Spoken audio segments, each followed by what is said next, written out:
What up, dudes? What's happening? What's happening today? Uh, Goddamn, dude. Reconnect logic in clients. Is it? Is that really where we were though? Server, client. It's see we gotta be more careful here about our wording. So today's a new day, and the date. What's the date today? The 30th.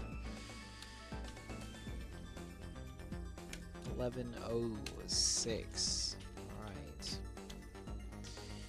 and we're gonna figure out what we did yesterday. We stopped at line 755 in server, which is what I'm looking at. Okay. Our colors are not working correctly. There they go. Alright. So yesterday, let's just set our timer. Let's do 60. Uh-oh, battery's dying. Battery's dying on my timer, dude. We did 1 minute, so we're just gonna go 67. Alright, timer's set, dude. So yesterday we continued working on code to reconnect the client to the proper game, and that's what we've been working on for like a while now. And specifically, we reviewed the previous day's code, and then we had began implementation of code in server, which receives the client token from the client side for authentication. We consulted ChatGPT about further security measures to prevent client spoofing from stealing client token on the client side, and yeah, that was it. Alright, so today we're going to continue the implementation of code. Well, we're going to review first, and then we're going to let's see, let's copy this actually just like this. Copy this whole little section, bring this here, paste that in there. This also can just get copy pasted as well. So right here, bam, there we go. 11:06 to such and such. Continue work on code to reconnect the client. And we don't actually know what file we worked in, so I shouldn't add that. It's just really placeholder. So let's just put question marks as our placeholders. Make sure we fix those when it's all said and done. And eventually we will stage our changes. So why is this taking so long just to get like this little setup going? I don't remember this like taking that long. Alright, so let's look at yesterday's code, and our extensions are actually good. So yesterday we added this code here. Well, this is actually already added. Con adder equals self dot reconnect socket, except it returns a tuple consisting of the connection and the address. Next thing we needed to do was, well, this was like an extra step we added that we realized we need to do, but we didn't actually take care of it because it's kind of a side issue. To reassign self con, other con, conlock, other conlock, self.conlock, self other conlock, etc. to refer to the new con object. Alright, so we added that to the to-do and all that. Receive the client token header from the client side. So did we do that successfully? So we have conlock acquire, header string equals con receive 7, and we got to reassign this conlock. I would think we have to recreate the conlock. So I'll just put a note here. Do we need a new conlock? And I'm pretty sure we do. So header string is equal to con receive 7, so we received the first 7 bytes. We just use decode because it's originally a string, so we can just decode it back to a string. And then we release the conlock. because we're not using it anymore, we create header amount as a empty string. We have num list here, and we have for char and header string. And then, so we're iterating through the header string, which is what we received. And if the char is in the num list, then we add it to the header amount. But I'm pretty sure what we could do would just say if char is not equal to x, because that would be the only other thing in the header. Like, and you know, you could say, well, if this was not properly received or whatever, and this header or whatever, like, didn't consist of what it should consist of, that could cause us to, you know, faultily receive the header and populate this header amount. But I mean, that would still be readily apparent. Like, it would just work or it wouldn't. It wouldn't just randomly work even if it was coded incorrectly. You know, it wouldn't work. Like, there's really no reason to do this num list thing, because this, what we receive is going to be a padded string that was converted to bytes using encode, and that happens here in the message header. So we have message header,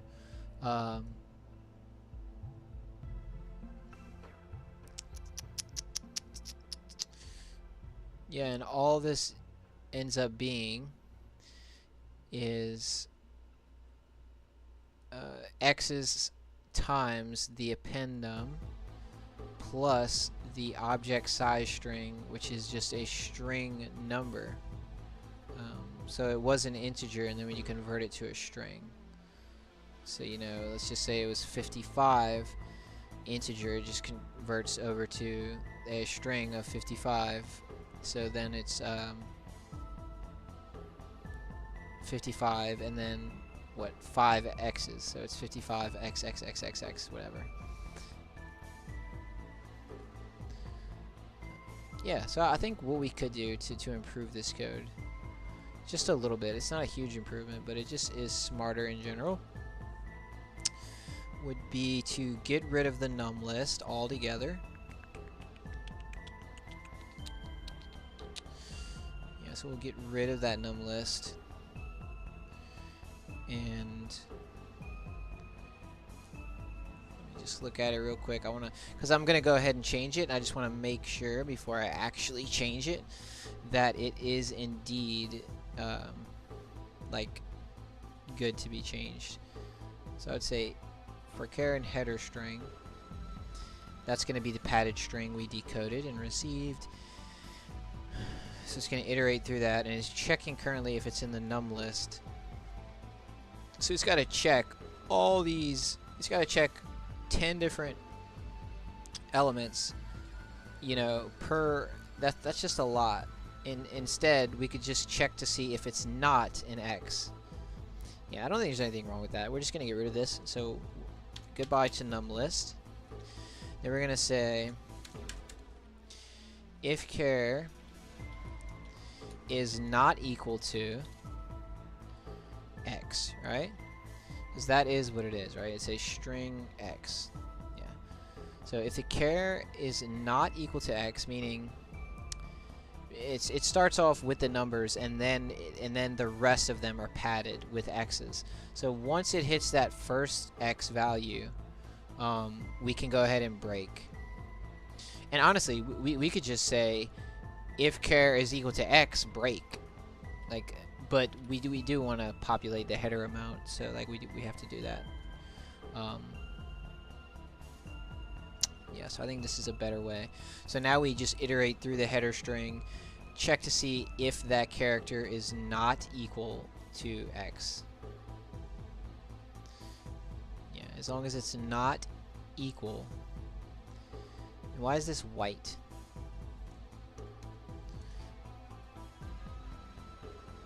I don't think it should be that color. That means something's wrong. I don't know.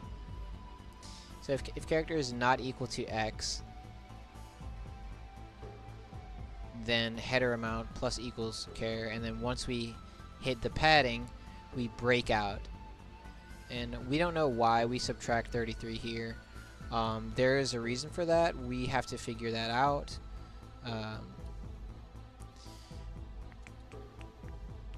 Yeah, we will figure that out eventually. Alright. So let's ask about this con lock issue. Since we have reassigned con,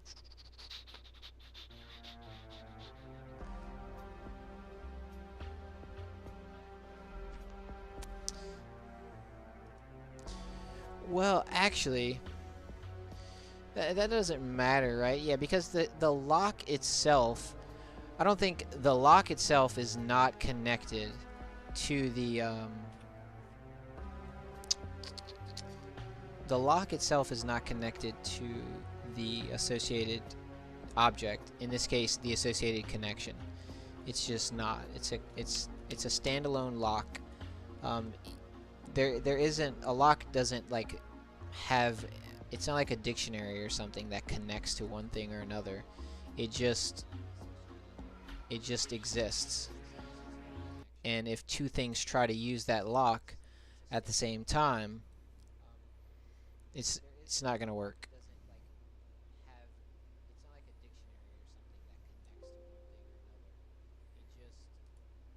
Yeah, this is true. Alright, so we got that figured out. So I don't think we do. Yeah, we don't need another lock. Yeah, so we don't need a new con lock. So let me get rid of this. Need to reassign self con, self other con.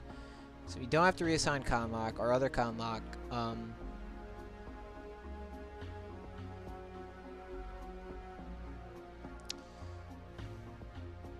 And anyway, like that old connection is gone anyway, so yeah, so this con lock thing is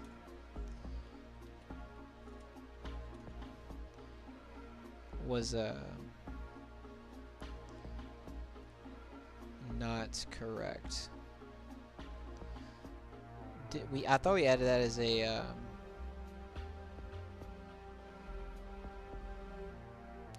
CS Conjure can hack security fix. Did we not add this to things to do? To reassign various publicly client digs. Okay, I guess we didn't.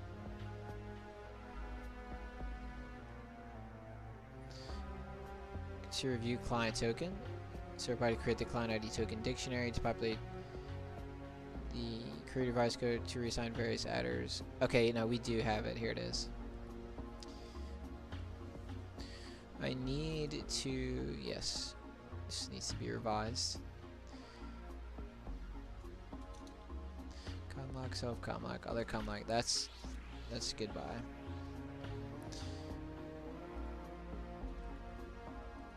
Okay. Very nice.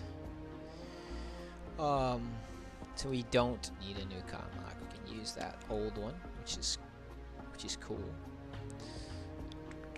Alright, so now what we can do is we can copy this code here, and let's find the other location. We'll use Control F. Is that not used twice though?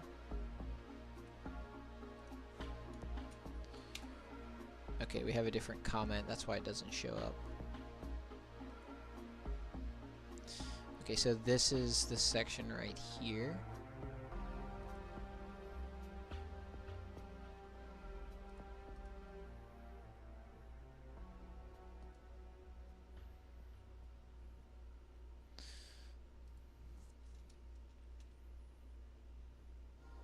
So it should start with header string.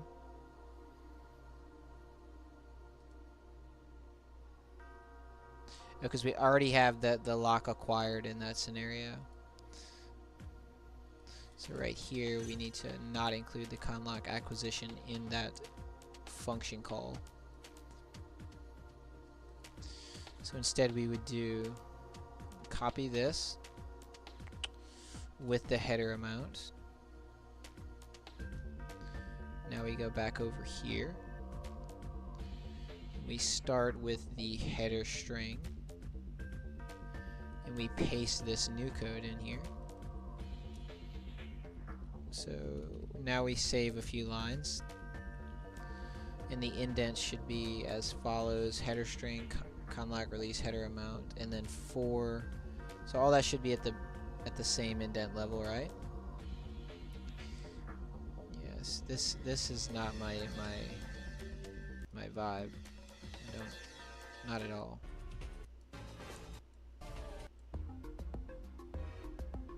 And we're just gonna move on from that one.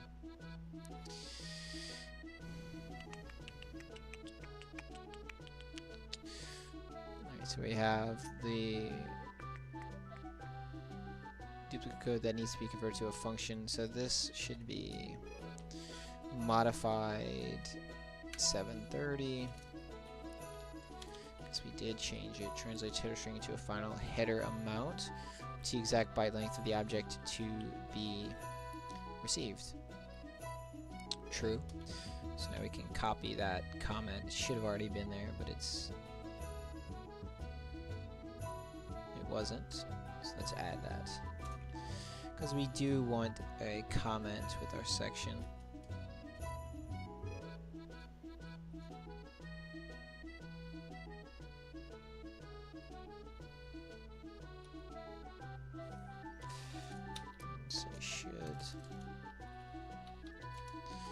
Should this be included in the below function? It's not included in the other section, which uses this exact code.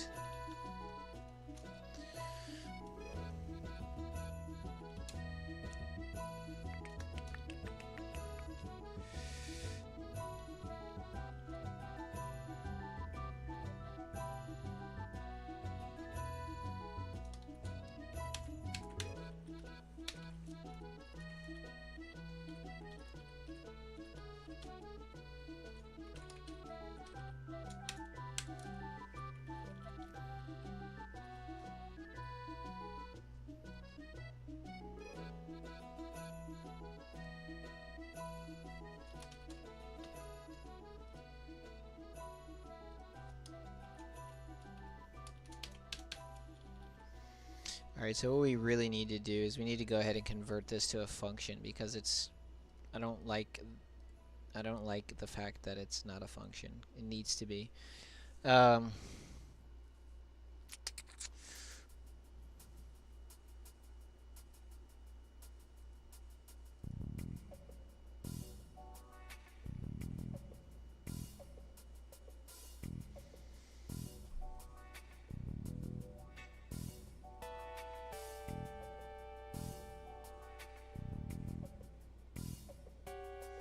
Because technically we only need this lock for, like, this lock isn't necessary to be had unless we're literally operating on the connection.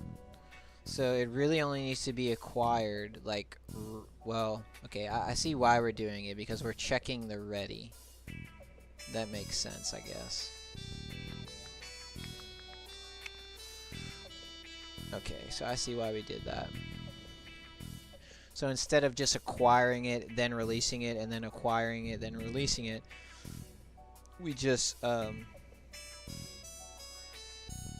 isn't this a bug, though? Because shouldn't we, like, release this later on? Let's see here.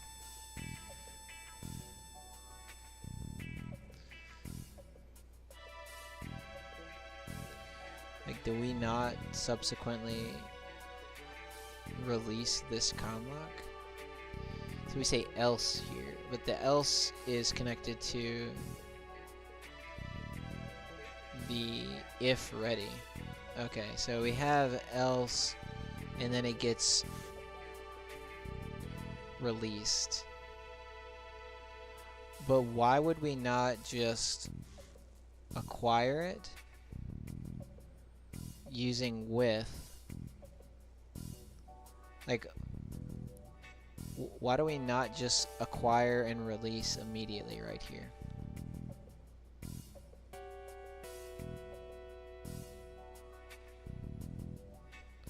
Is there a reason to not just immediately release it? Because that just seems silly to me. Why would we not do that?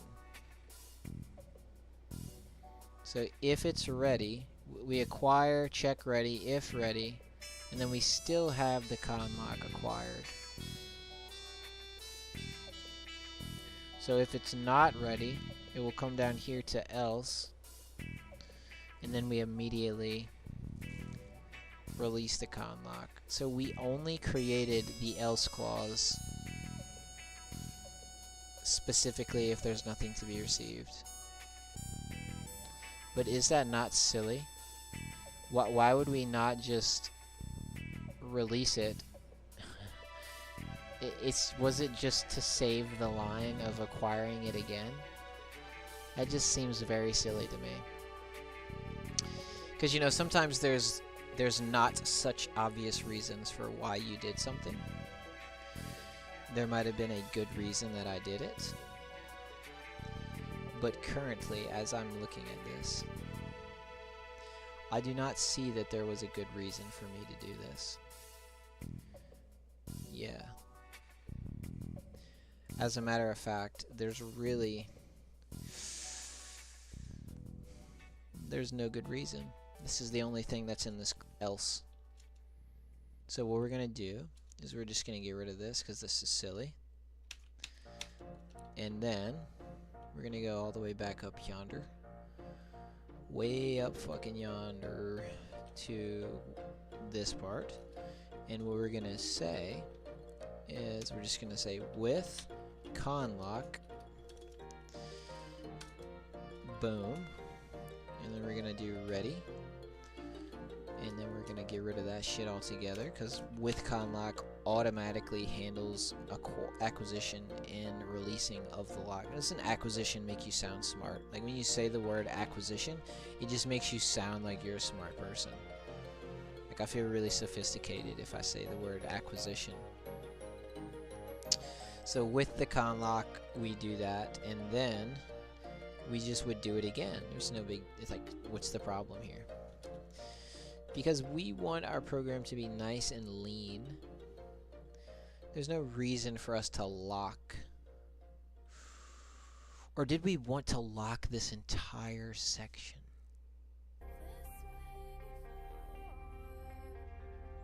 We didn't have a comment or anything that says that. Like, would there be a reason that we wanted to lock this such that it... Well, no, because it only would receive from this one connection. It's not like there's two threads competing for this receiving or whatever with the con.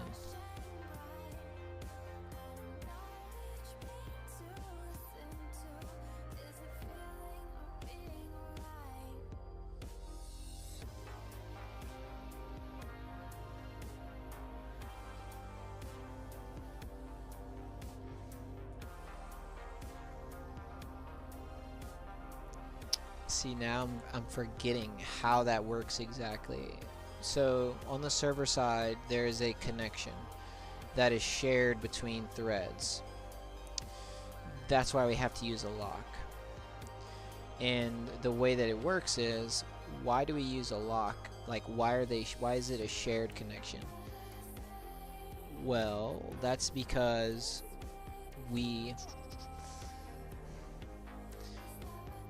so each connection is associated with one of the clients. Yeah, there's one connection for client 1, there's another connection for client 2.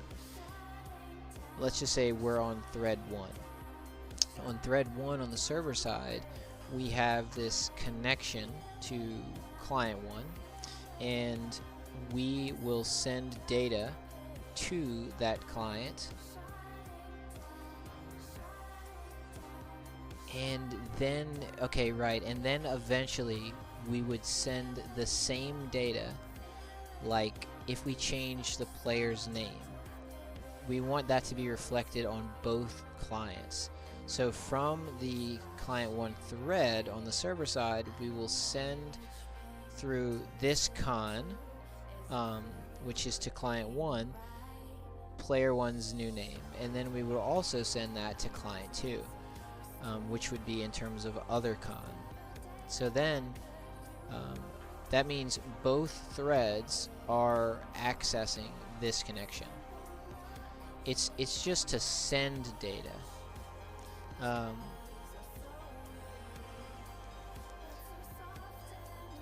As far as receiving data, we don't actually receive data and compete for it. The data is only received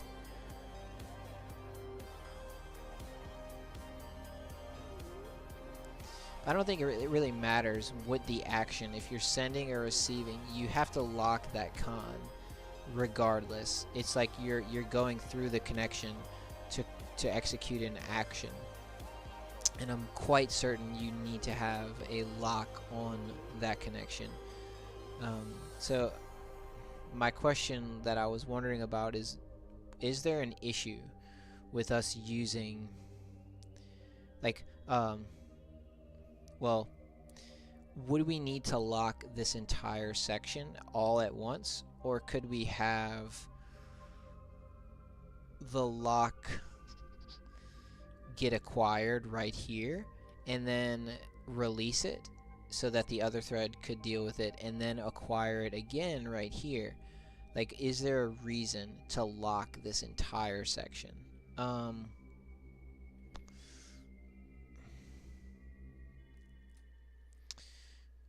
I don't think so, man. I don't see why there would be an issue. So we have header string equals con, receive. And since this is only accessing ready at index 0, like, couldn't we just do ready equals select select and then leave this second one empty? Like, since this is the only one we care about, do we need to run and check the selector on the, because I think this is like, this is for incoming and then this is for outgoing. So if we're only concerned with what's incoming, why would we even check what's outgoing? You know what I mean? Let's see here.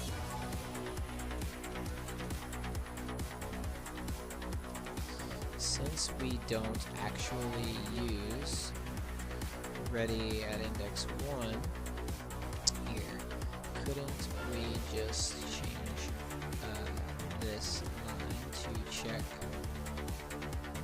or change this line to leave index 1 empty? It would reduce processing time. Probably, almost certainly, I would assume. Yeah, like, every action has a consequence, right? They all take time. Yeah. So, anyhow, to lock this entire section, which is previously what would have happened, we would have locked it at the time of checking ready, and then we would have kept it locked all the way through this. And I just don't know if we need to do that.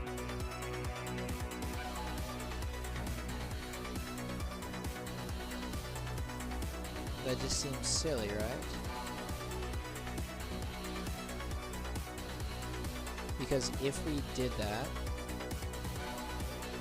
it would block the other thread. And, like, blocking just causes, you know, blocking is not good for performance. So, yeah, I don't think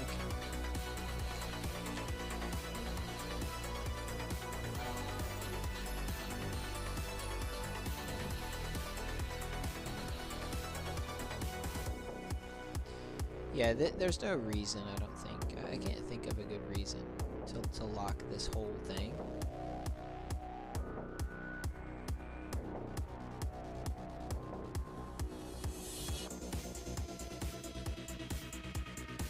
Why would we lock that whole thing? Like, was there a reason for that?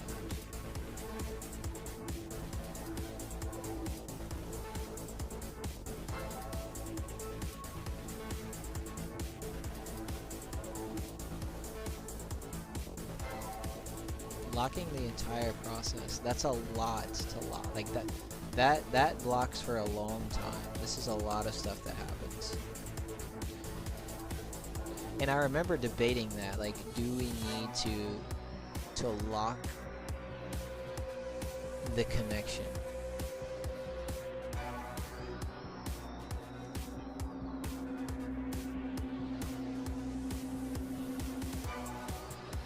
I just don't think we do. I don't see why we would. I mean, we could always, like, it's usually not good to just take a risk and in the context of having changed so many things already before testing.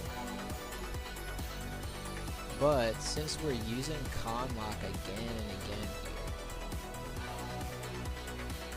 I also thought you couldn't use... Oh yeah, it depends on what type of lock it is. Like, you have to set it to a certain setting and you can recursively lock it. But if not, you can't. You could only use it once. You couldn't nest lock.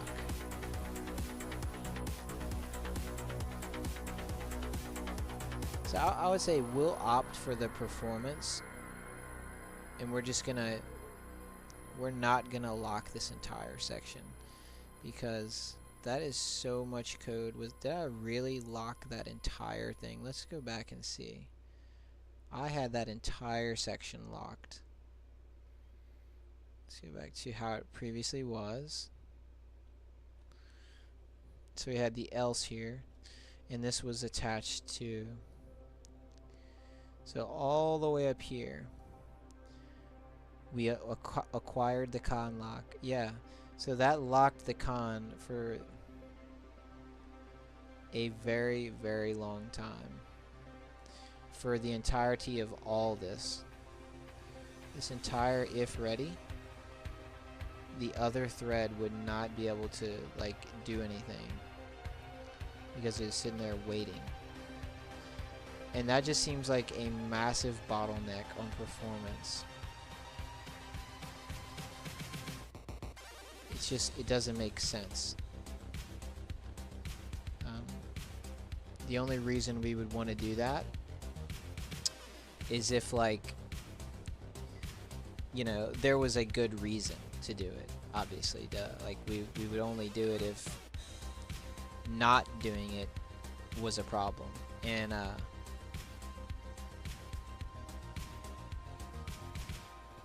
I know this is important because this is like a major section of code that could cause a lot of bugs. I'm just, like, pretty certain looking at all this. What's happening here is we're just receiving the data, and then we're, like, filtering through it to see, you know, everything we have to do with it, all the data that we received, to apply it and all that stuff.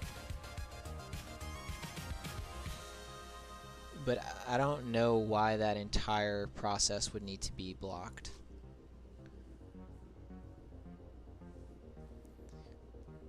You know? It doesn't really seem...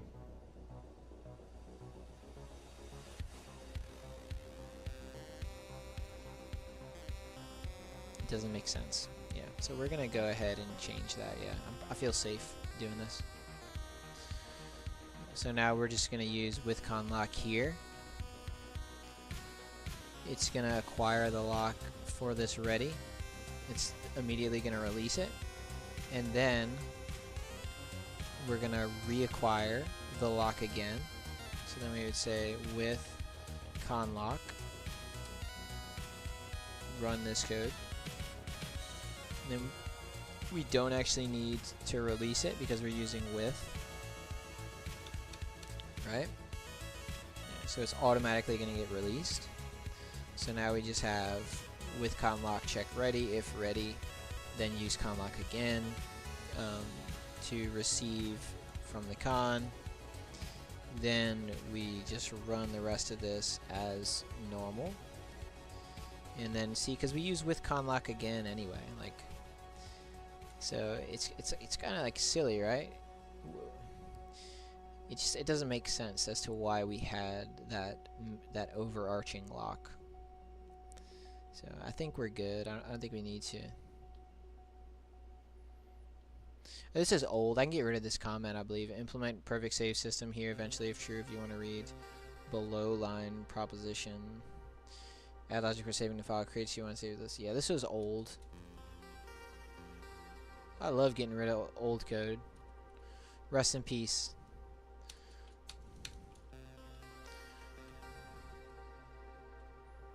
Yeah. Just like that, dudes. We're done.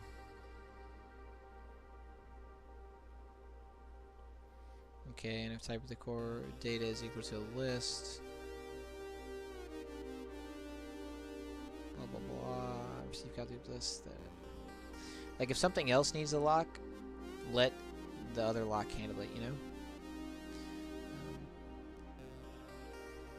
I feel pretty confident in that change. So now we're gonna copy it again because we modified it up here. We'll go include the caution comment and everything. We'll go back to the other one, and we're gonna paste in. So it starts with the caution comment, and it should end with the -33. And it's gonna fudge up the indent because that's just what it does. So now we can fix this like that. I hate how it see how it jumps to the right? I don't know how to fix that. I'm assuming there is a way to fix it, but I just don't know the way. Somebody show me the way, dude. Alright.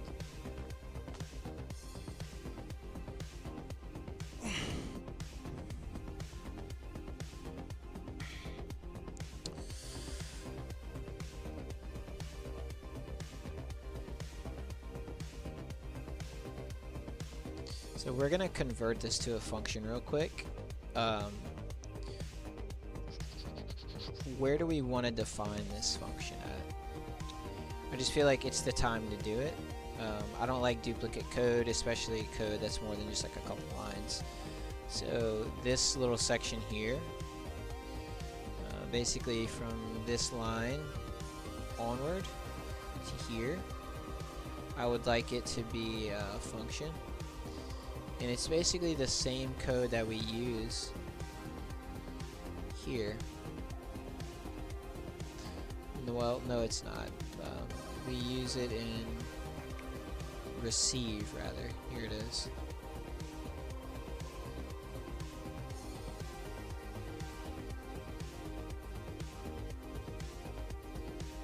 Let's see, header string, socket receive.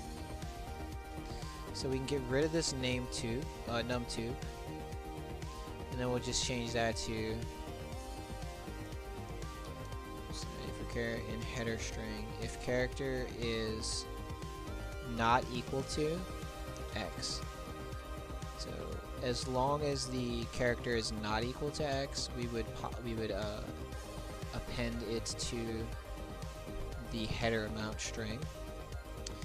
But once we hit an X, it would hit else and then break, which is what we want.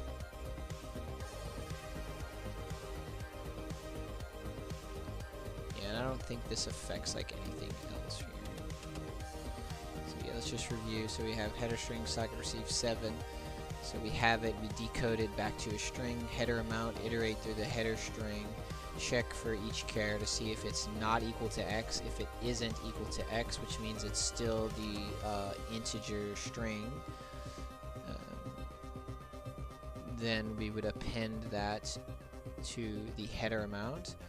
And then once we hit the first X, we would break out of it because that means we're done with all of our integers, so that gives us our final header amount.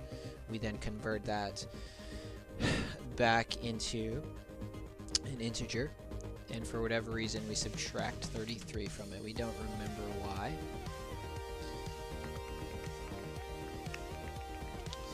Alright, there, it's done.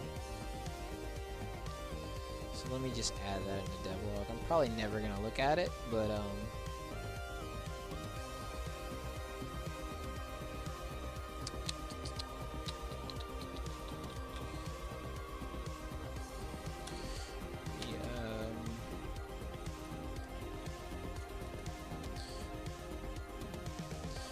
modified the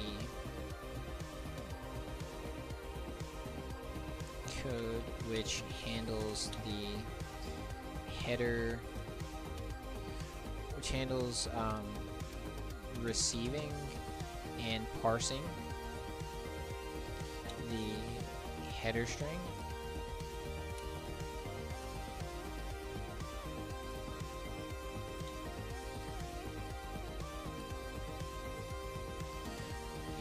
Server.py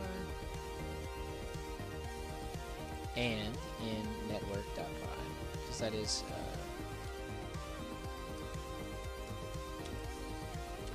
receiving and parsing the header string to check against the string X instead of checking against 0 through 9 to improve performance. A very minor alteration. True, and then we're gonna converted the aforementioned code, header string parsing code into a function, since it is used 2x in server.py, to a function called, and we'll call it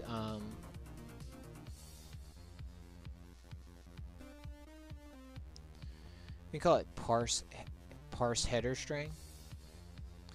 What exactly, like, parse? Let's see. Is that the proper term here? Because I like to be specific with my namespace. What does parse mean? Okay, like parse in context of coding.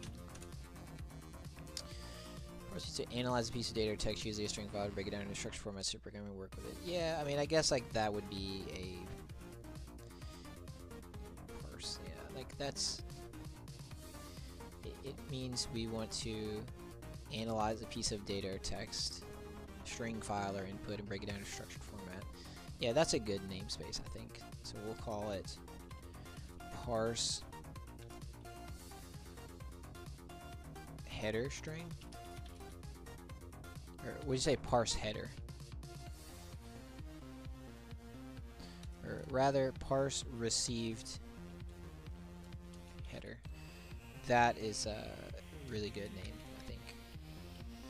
So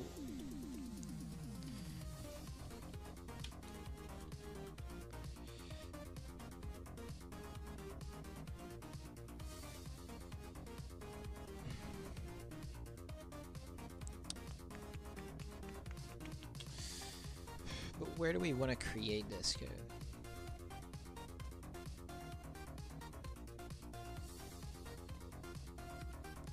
I guess for now, well,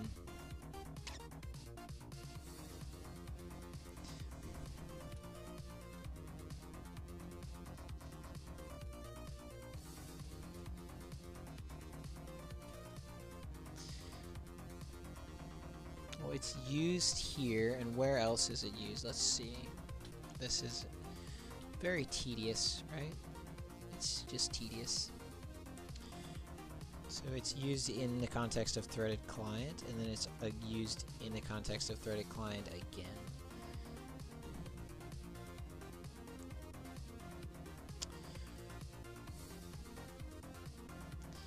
Line 437, let's go up from here.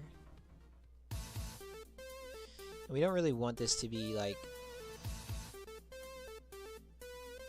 executed again and again.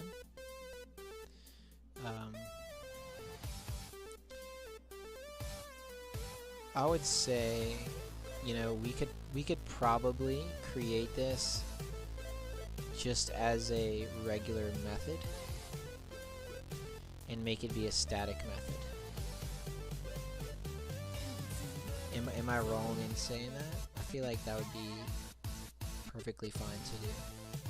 So it would be in the context of the server class, because that is, you know, like, it is used in that context.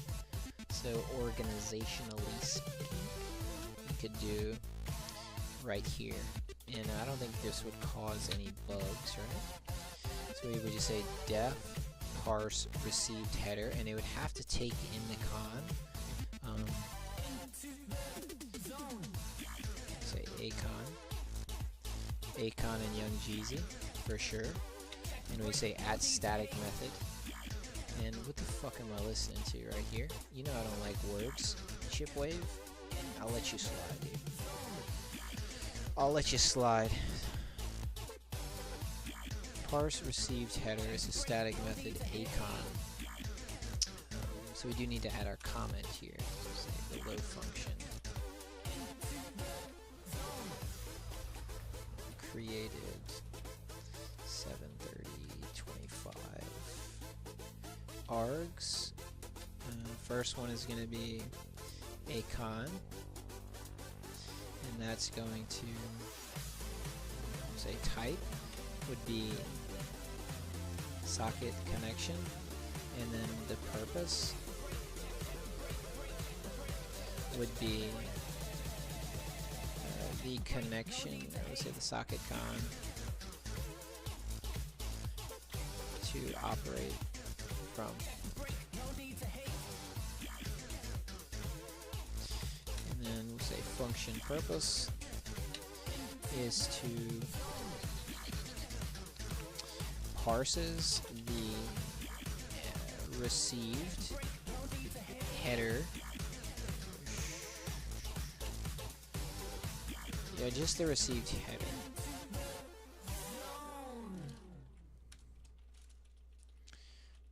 For each received message to extract the proper byte size amount of the payload of the following or the incoming payload.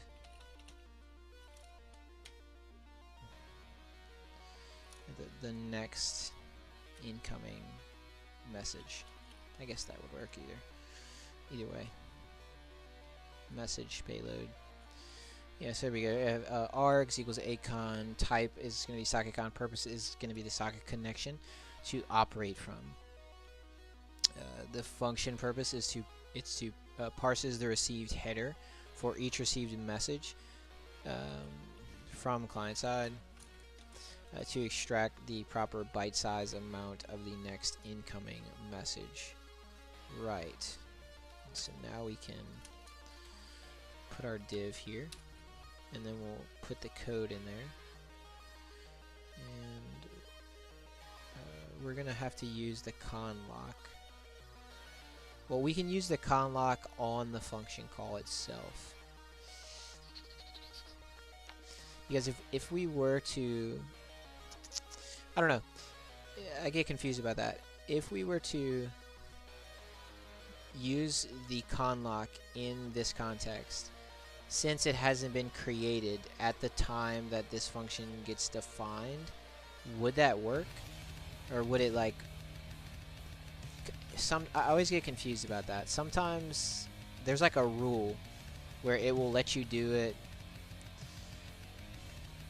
There's a rule, and I can never remember exactly what the rule is. So here's what we'll do.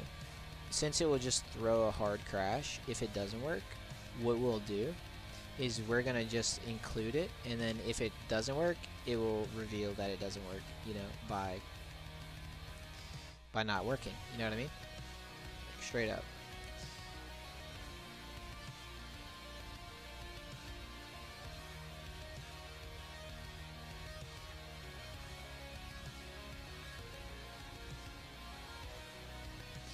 in comparing these. So we're going to go line by line, compare here. So it's with con lock, header string, con receive, decode, with con lock, header string, con receive, decode, then header amount, for char and header string, header amount, for char and header string. If char is not equal to x, header amount plus equal char, else break, and then header amount equals int header amount minus 33. I don't think there's any difference there. I think they're literally the same. I think we probably modify section 730. I forgot to change the year. It should be 25. It was 2 years ago I created that code. Ain't that some shit? 2 years, dog. Yeah, this is fine. Yeah, they're both the same. So we'll copy this one.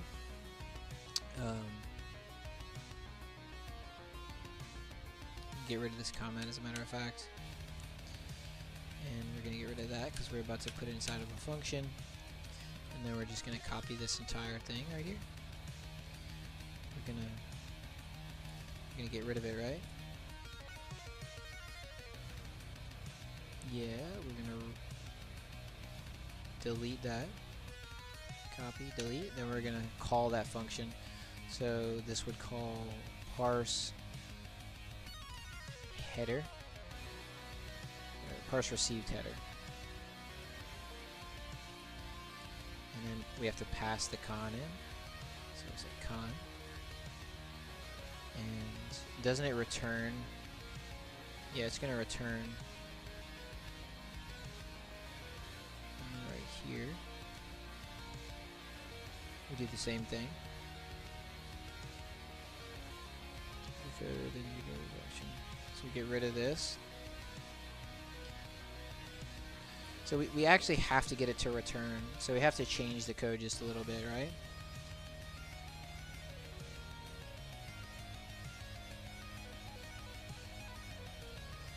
So let's get rid of this, and then we're gonna call parse received header, passing in con.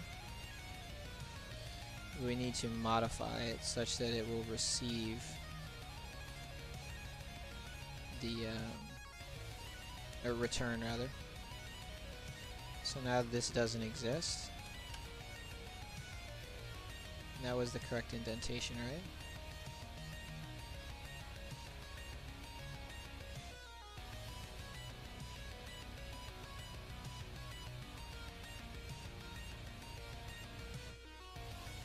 Yep, okay. Is that not the name of it? I think that is the name of it. Alright, see how much cleaner that is? Now we just pasted that inside of it, and it butchered the indentation. That's just what it does. Let's fix that. So we have with con lock, and then this should be unindented as such. So it's def parse received header taking in a con. I think we can just use con. We don't have to call it a con. I was worried about there being like a name conflict or whatever. Like it's gonna think that this is referring to a con that hasn't. I don't know, maybe it will throw an error. We'll see. I'll just default to this and let it throw an error if it does. So it's going to parse received header, it takes con, then we're going to use the con lock, which we don't know if this is going to work because con lock isn't technically defined at that point. Neither is con, rather. So if that doesn't work, then this won't work either. I think it will. So with con lock, we header string equals con, and then we do header amount for char, and header string if char is not equal to x, header amount plus equals char, else then we break out, do the header amount equals int, of header amount minus 33, blah blah blah. Yeah, so I think that's the way to do it.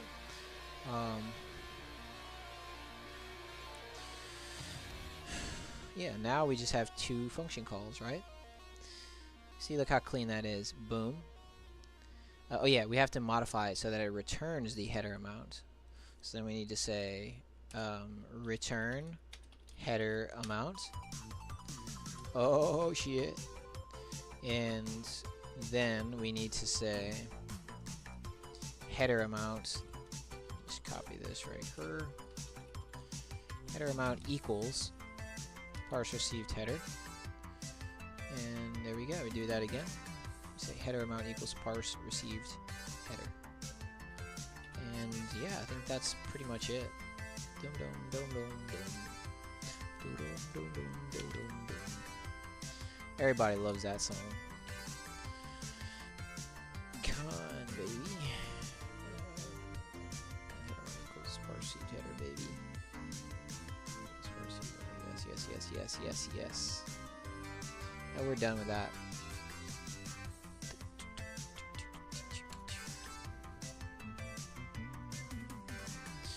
Alright, what's next?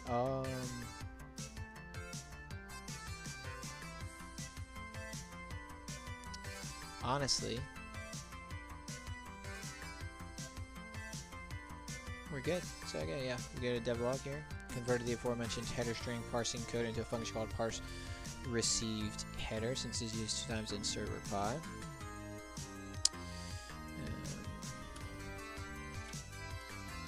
Yeah, we don't have to like be super specific there.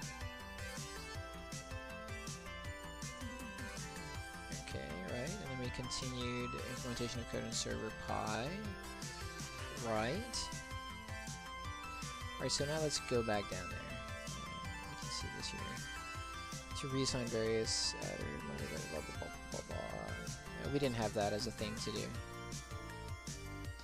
So what line were we at before we got sidetracked in the very first place? Right here. Alright. We were actually reviewing yesterday's code, and then, you know, we revised that. That shit was complicated, you know. When you have duplicate code, just turn it into a function, bro.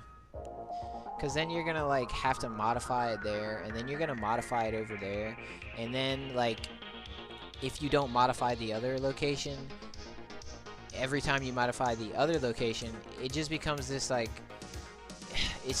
trust me, just it's the wise decision. So it makes life a lot easier, and it makes your code a lot cleaner. Look how clean that is.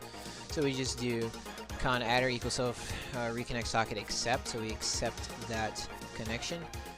We'll take care of that eventually. Then we acquire this con log, but we don't need to do that because this header amount, this parse received header actually already acquires the con lock internally, right? Yeah, so we don't have to do that. So we don't need to acquire this. There you go. So yes, now we receive the client token header sent from the client. This just receives and parses. And now this can become just an inline comment to describe what happens here. Receives and parses, returns the header amount, which is a integer, right?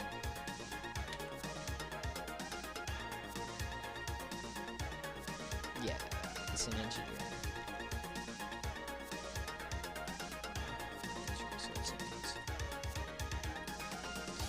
Parses client token header sent from CS returns the header amount.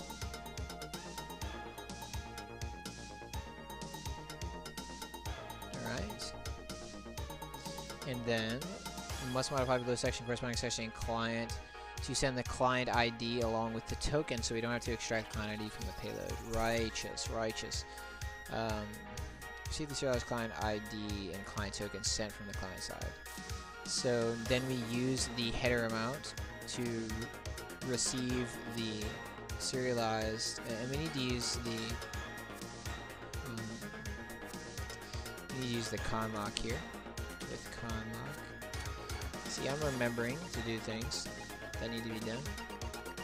So with that con lock, we would then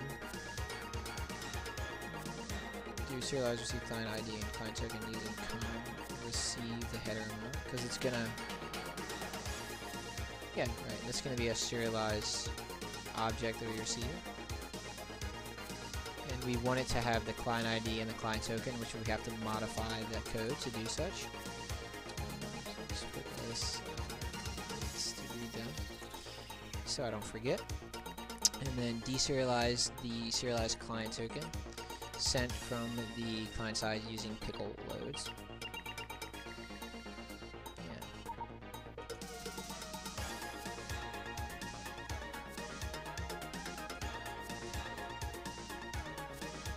How do they get divided though? So we're gonna have to divide that. Well, we need to deserialize it first.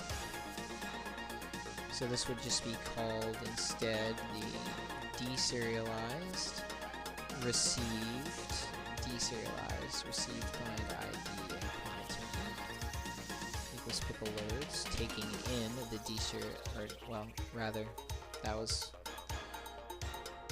correct.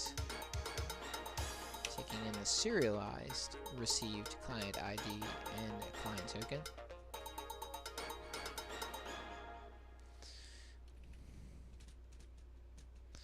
And what is this going to be, a tuple? I mean, yeah, we can just make it be a tuple. There's no reason to like have it a different way. So we'll just say tuple. And that is a really long name. We'll probably change that eventually, but I prefer to have longer names than shorter names that are not descriptive enough. We can always come back and change this. So we have serialized receive. So we get our header amount, parse received header on con. Then we do, using the conlock, we receive the header amount, and that gives us the serialized received client ID and client token tuple. Okay.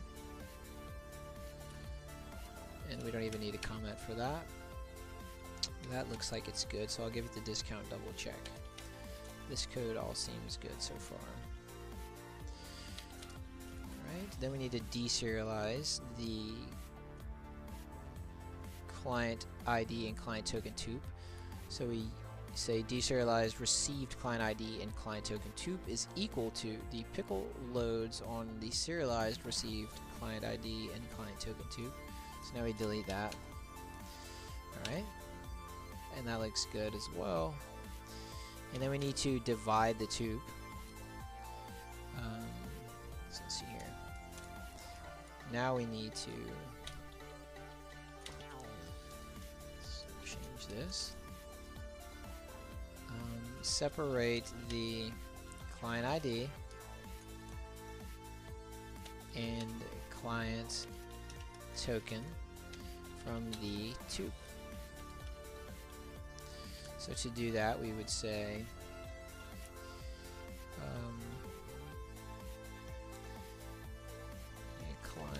received client ID. Can't type at all, sorry.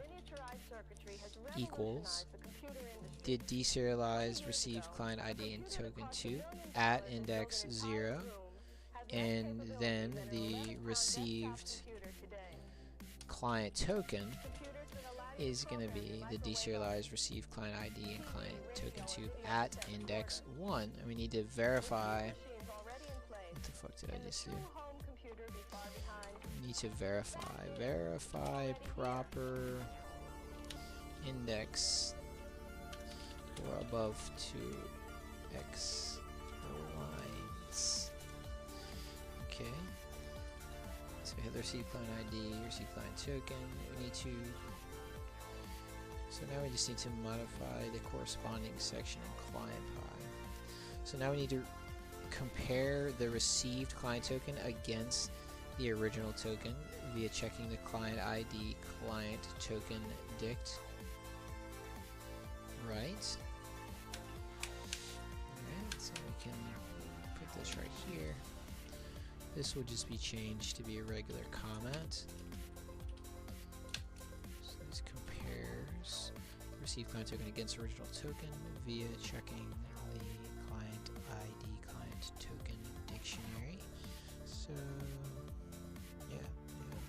this needs to be changed to received client ID. And there's client ID, client token dict. And that has to be created. So we have not created that yet. We can't give that to double check. And then we need to create the client token dictionary. So that needs to happen first.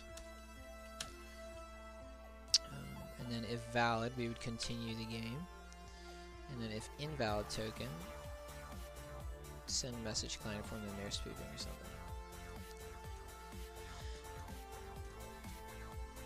So we would say if ... and then this would just be else ... which would be elif ... But else is faster, is it? I think it is. Probably by like a nanosecond. Who's counting? Alright.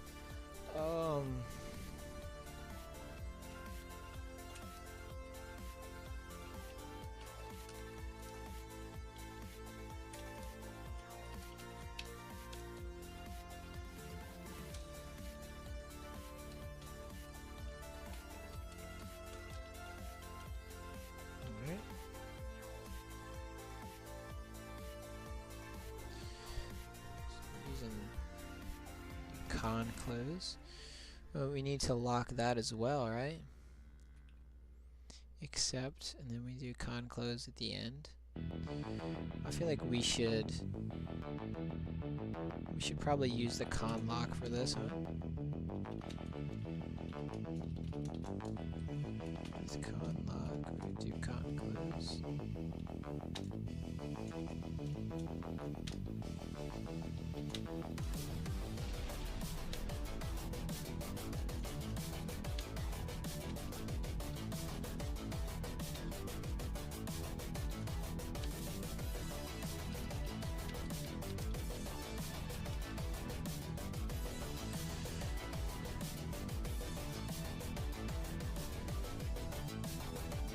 So first we need to modify the corresponding section in client pi to send the client ID along with the token so we don't have to extract the client ID from the payload. So let's go over to client real quick. Let's see what was the last thing we did. Alright, so this is for reconnect, serialized client token. Call this the client ID and client token.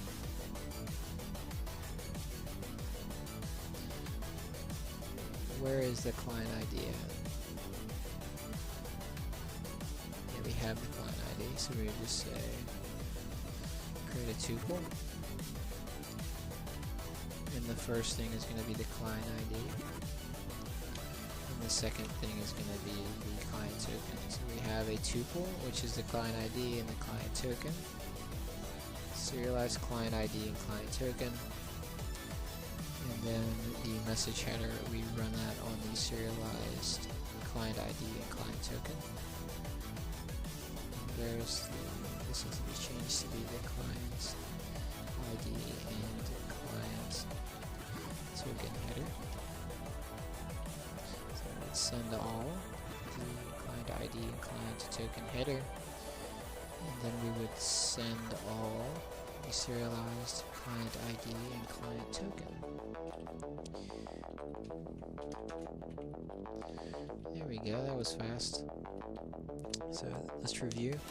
Con and network connect function, and then we do serialized client ID and client token. The namespace is correct here. It's a serialized client ID and client token. So we do pickle dumps equals or pickle dumps on a tuple, which consists of client ID at index 1 and client token at index 0, and then client token at index 1 rather. And that's the proper order. And then we have the namespace here, so now it's serialized. The client ID and token header would be n.messageHeader. And this should probably be called create message header. So we'll change that namespace eventually. as a note. Like to be very specific. Very specific. Change name of header or message header to create message header. I think that would be better. Alright, so then we have client ID and client token header is equal to end.message header passing in the serialized client ID and client token. That should work perfectly fine. And then we send the client ID and client token header first, and then we send the serialized client ID and client token. There we go. So then over here on the server side, we have the proper index for received client ID is the deserialized received client ID and client token tube. So yeah, that is index 0. Verified proper index, and that's always nice to know. There we go, we get rid of that. Separate the client ID, we can get rid of that as well. We'll give this discount double check. Receive client ID, receive client ID and client token tube at index 0. So that is the deserialized version of it. It's going to be a tuple, yep, and that's the receive client ID and client token, so that should also be correct. Receive client token. Alright, so this can go right there. This is taken care of.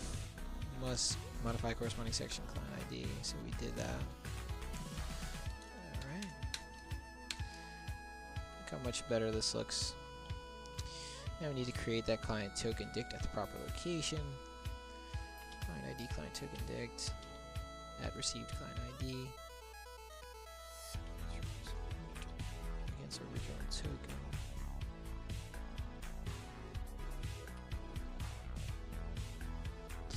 Wait a second. Client ID, client token dictionary. Okay.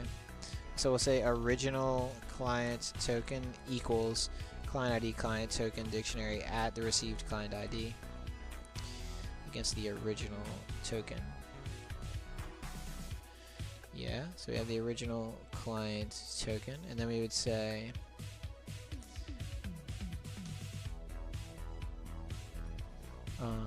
if original client token is equal to received client token, then continue, else if original client token is not equal to the received client token.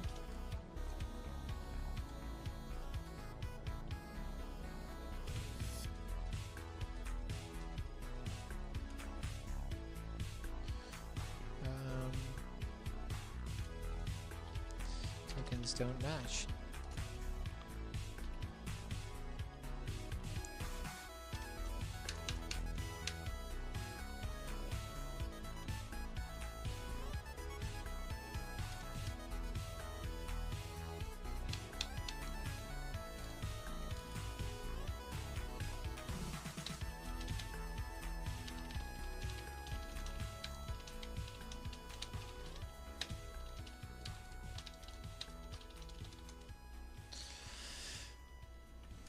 Okay.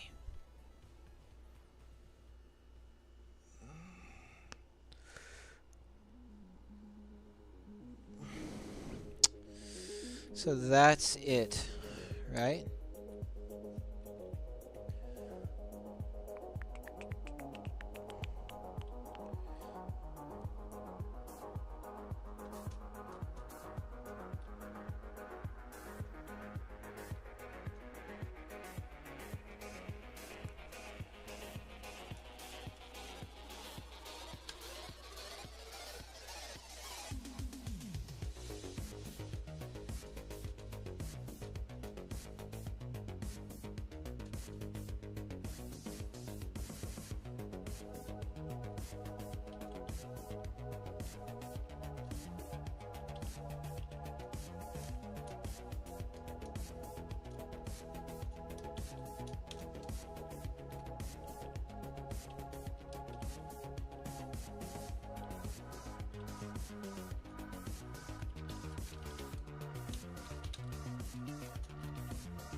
I'm gonna take a break right here.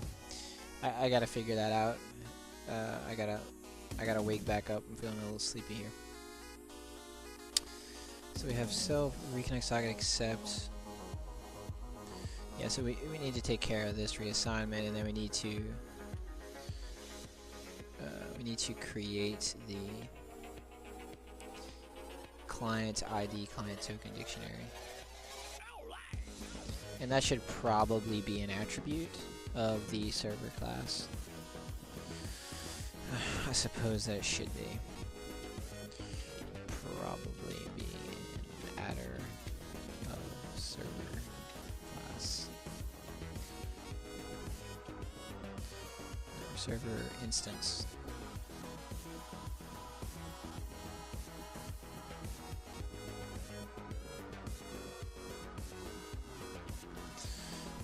It doesn't matter actually, either or. There's only one server instance anyway, so let me say original client token is equal to client ID, client token dictionary. So it should probably be self dot, but we'll change that. And then if the original client token is equal to the received client token, then we're good to go. Yeah.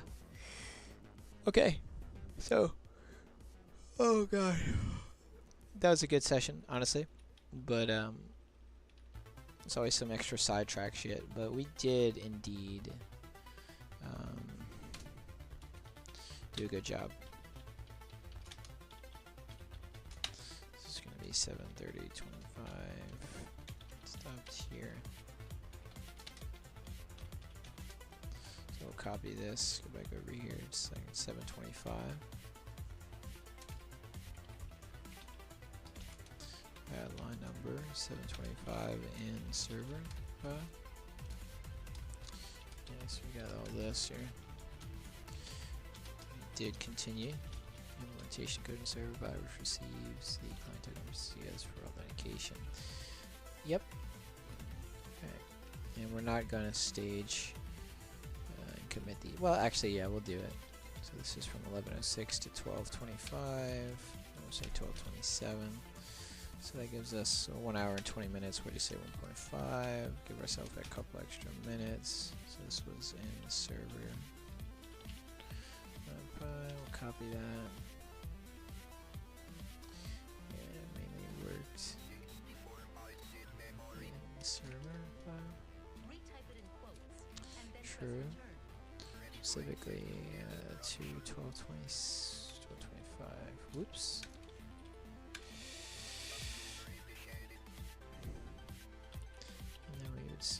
Here 12:26 to 12:27. And honestly, we don't even need to have this as a, you know what I mean? That can just be like right here. It doesn't have to be like timed. We know that only takes like a minute or so. That's a little better, isn't it? Alright, so let's review. So we have reconnect logic and server parts 16, 7:30:25, 11:06 to 12:27, and that's 1.5 hours roughly. We did work on code which will connect the client to the proper game. We mainly worked in server pi. Specifically, we reviewed yesterday's code. We modified the code in server and network receive, which handles receiving and parsing the header string to check against the string X instead of checking against 0 to 9 to improve performance. A very minor alteration.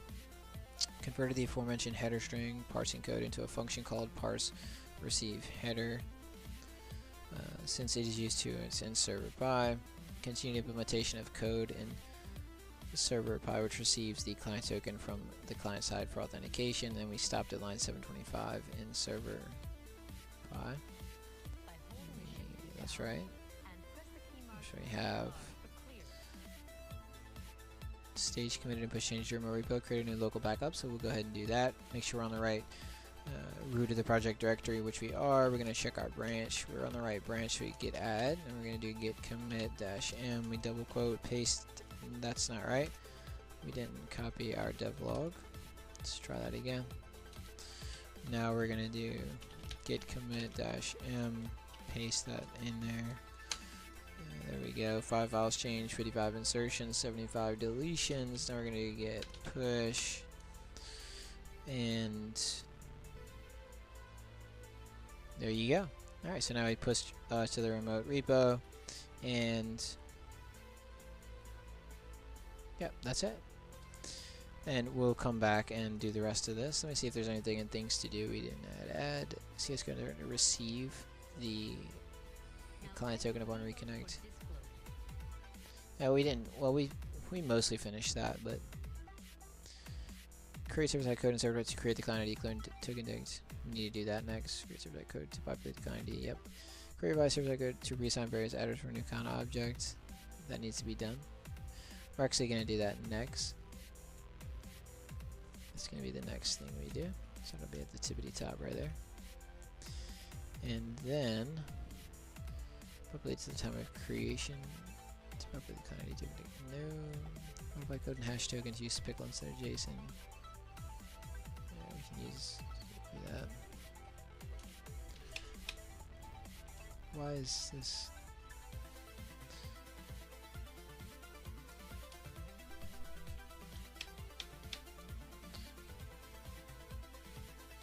I'll just put that in pressing issues.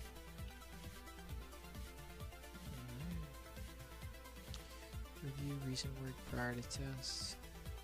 Alright.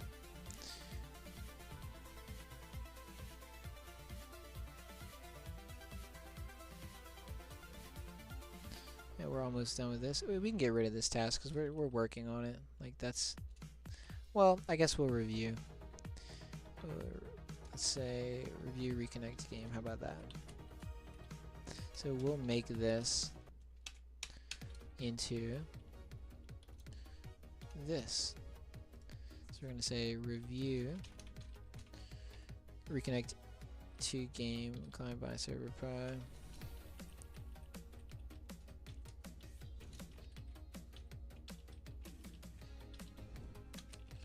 Logic and prior test or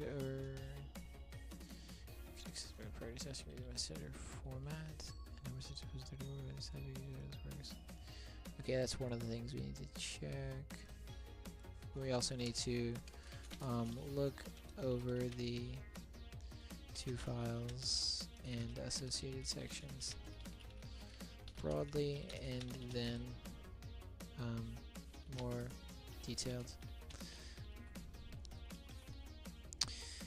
Alright. So we got here, that's like not even, what do you say, 15 minutes. Then we got add server-side code and server to receive client token. That's basically done, but we'll just say another 15, so 30.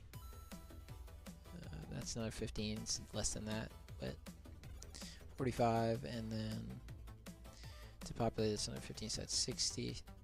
And then we're gonna have at least an hour of review, so you're looking at 2 hours. There we go. So 2 more hours to go, and then we're gonna start doing testing. So I'm gonna take a break. I'm gonna go eat a little snack or something, and drink some more coffee, and then we'll come back and we'll do some more.